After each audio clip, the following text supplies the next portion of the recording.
Okay, welcome! FAF versus Free. Today we're gonna have Brave Man coming out for first half of game 1.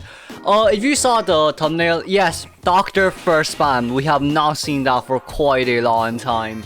Quite a long time, ever since the release. Of course, well, didn't get a dash over there sadly. Once a dash and once again, but there is 50%, oh wait, well, I mean, we do have 50% energy right now. So, should be able to get rid of the pallet here immediately. And of course, Mercenary getting the very first hit there quite darn early. But of course, successfully leaving the hospital vicinity, it does seem like he's able to go towards maybe Shack to loop. But for Mercenary in general, I think the good news for him is really just the fact that it's really just the fact that he can loop Brave Man, but it does seem like the dash right there will immediately be bringing Mercenary down 56 seconds into the game. 44% energy right here as well. We do see where the Priestess is, gets rid of the portals. Now Priestess has only one portal remaining on her hands, which is the biggest problem. Now another dash coming in wouldn't really do much against the Priestess right here, considering all facts that this Priestess will be notified with the peepers, and of course another dash is currently ready for us as well. Didn't manage to dodge that one sadly. We did see the sidestep there made by the Priestess, but this Undead is going ham. The Undead is really going ham on all the survivors right now. 60 seconds down on Mercenary, and it's already 30 seconds in towards the next chase. We do see the immediate hit right there from the Priestess side, and of course puts down the pallet there immediately. Wouldn't really do much. Ooh, but successfully dodges that hit though, but it doesn't seem like Priestess can live any longer. We do see that Xian has currently rotated in towards Shack right now. Survivor Cypher isn't too bad. It's 3 Cyphers at 50% plus, but at the end of the day, it's still pretty darn fast right now. Undead is currently like 1 minute per down. And of course the Mercenary, ooh, got the hit right there as well. It's a second down Mercy, as we can see right here. And Priestess is still left remaining on the ground. We do see from this Undead side as well, it doesn't seem like we want to chase after the prisoner first, and it doesn't seem like that dash will be coming out immediately to try and, you know, terror shock the prisoner, which was a little bit unfortunate. But at least good news for us is that the Mercenary has currently used self-heal, so either Psychologist has to come or Priestess has to crawl towards Psychologist to self-heal, or Priestess uses self-heal herself. Now here, as we can see, it does seem like Undead has decided to stop all his action on, you know, chasing after survivors. Priestess using up self-heal right here, as we can see. Brave Man wanting to change targets immediately, but the bell ran. So I guess the good news here is Priestess know where the Undead is, and also Undead knows where the Priestess is. Now then, that's 30% energy, that's 40% energy. Still has one dash remaining left on his hands. Probably should just get rid of this pallet, I won't lie. I think getting rid of the pallet probably is better than anything else, because Priestess is just going to be able to use that pallet once again and loop you around this area. It does seem like the Psycho wants to come into body block as well, and Mercenary has currently crawled towards the prisoner too. Body block? I mean, it's going to be... Hey? Hey? Hey? What? Oh, of course. This is a... Right. Anyways, moving on. It seems like Brave Man wants to locate for Xian, who's currently at 1 hit down.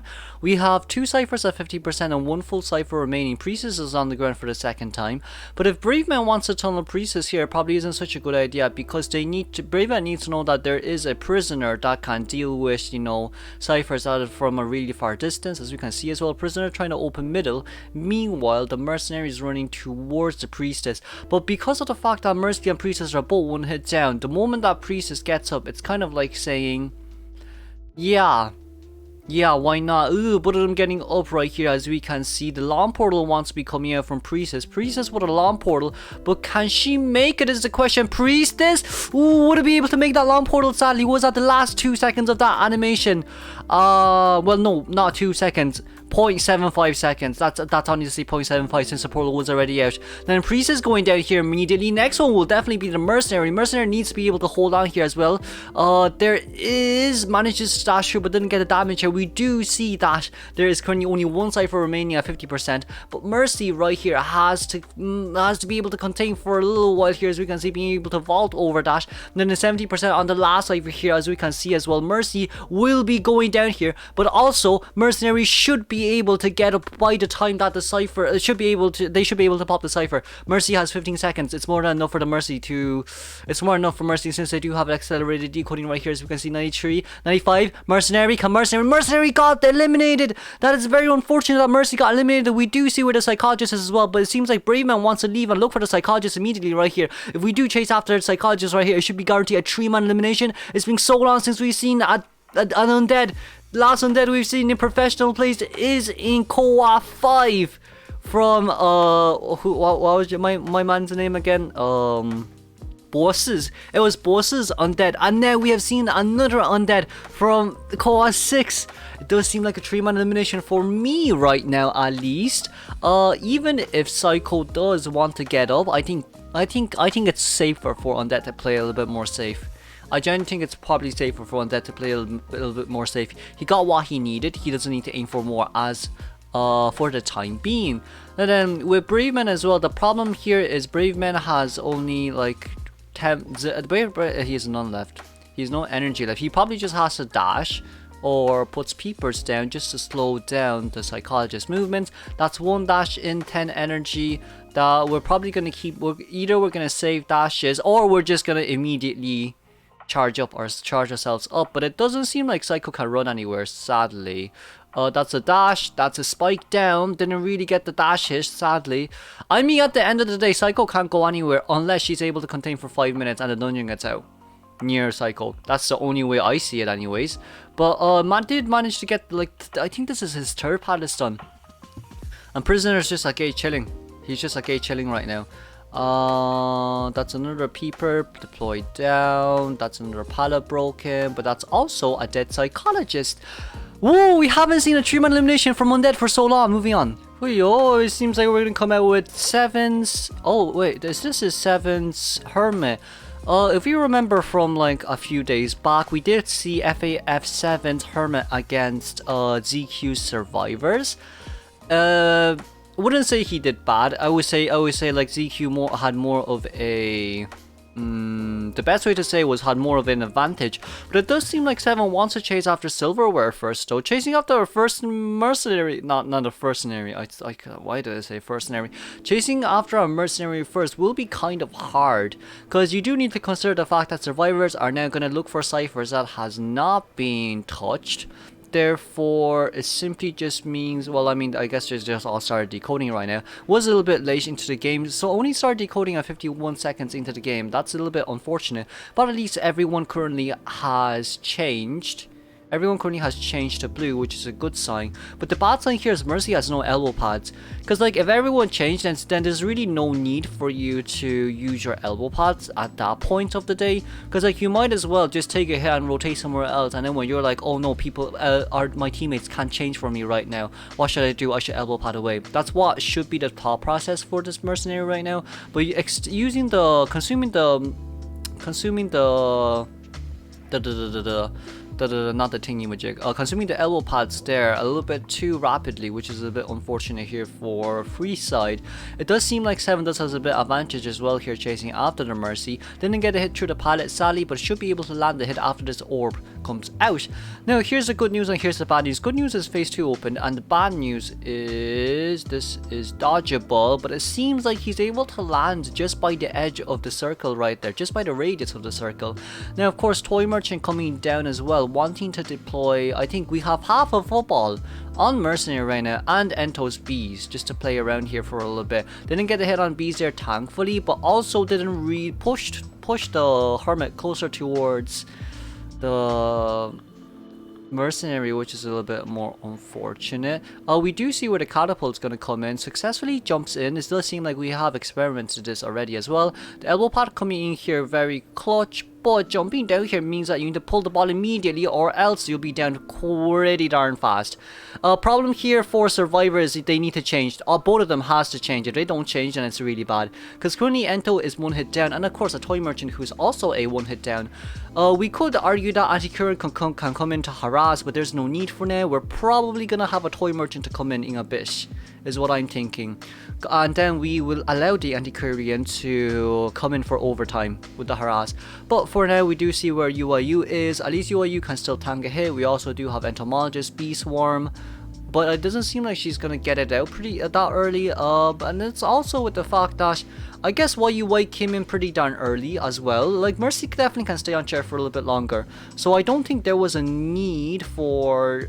I genuinely don't think there was a need to come in that early. But here, as we can see as well, 3 ciphers almost done, and only leaving 2 ciphers with 70% decoding progress left.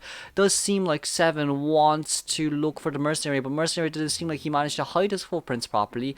Now then, good news is Mercy has blue. Bad news is not Toy Merchant. Antiquarian also has blue. This is the biggest problem. The survivors have to heal.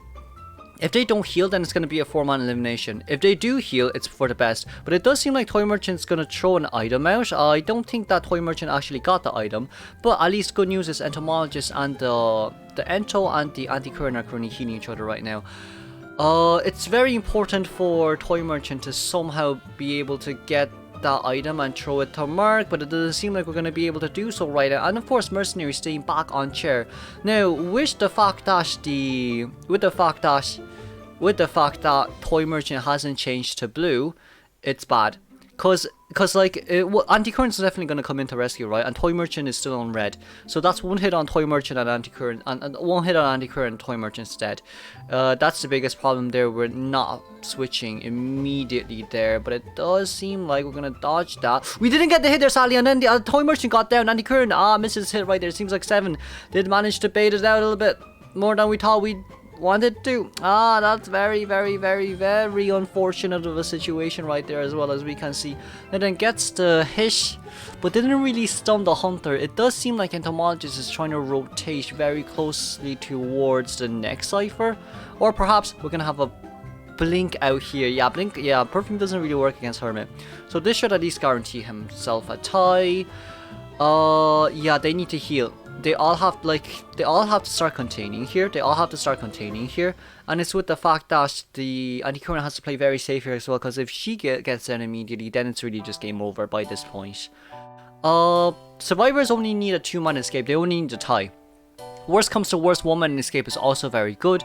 But if they allow Hermit to get more than that, then I think it's really just game over by that point.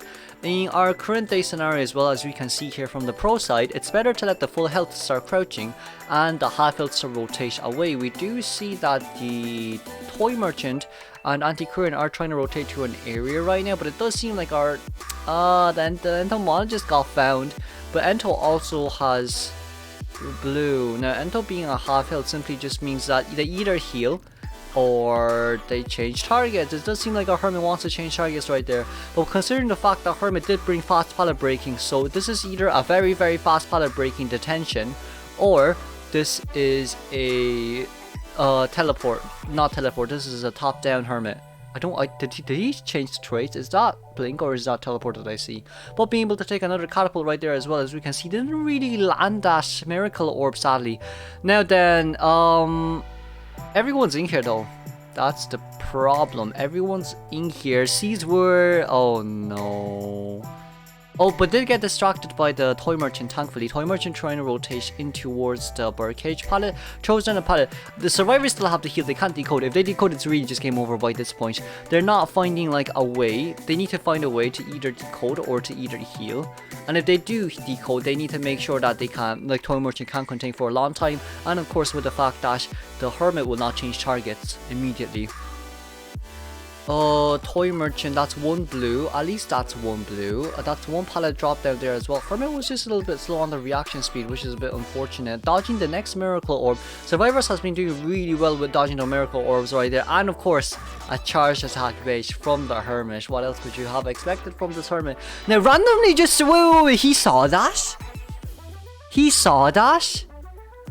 Well, I mean, it's honestly good news. It really is honestly just good news for the survivors right here that he managed to land the blue one on the Antiquarian, because there that simply just means Antiquarian can come into rescue because of the skill damage sharing. But for the survivors here, they need to at least get a 1-man out, and they need to look for ciphers. I feel like Antiquarian coming in with the harass probably would be better than like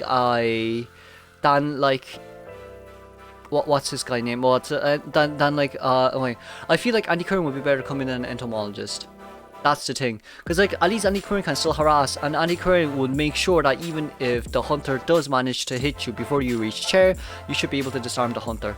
That's the problem. That's the biggest problem. Now here, as you can see, 7 landing the hit right there immediately, opening the 24% cipher right now. 7 will most likely be teleporting very closely towards. Well, there goes everything, I guess. That's a 3-man elimination here from Hermit side, but it does seem like we're gonna go for a 4-man. Why is the screen always so black?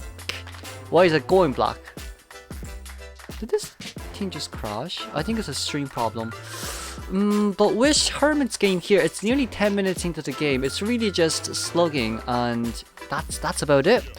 It's honestly, it's really just slugging that hurts the most. Then the 7 wanting to look for where anti-querying is. At least he knows that the cipher machines isn't done, considering the fact that he does have a map on himself as well. I guess at the end of the day, it really is just like, you know, you need to consider the fact that, okay, my hunter got 3-man elimination, and we ended up getting a 4-man elimination here from the survivor side, which isn't really a good sign from Free right here.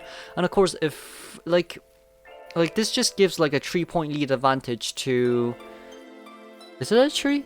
Yeah, it is a 3. This just gives a 3-point lead advantage towards FAF right now, if this is the case. So it's really not good. It's really not good for Free. And this landed. It landed. This is a sniping game. This is a wax artist Hermit sniping game. This is not chasing after anyone with dashes. This is a sniping game. Sniping game new era, I guess.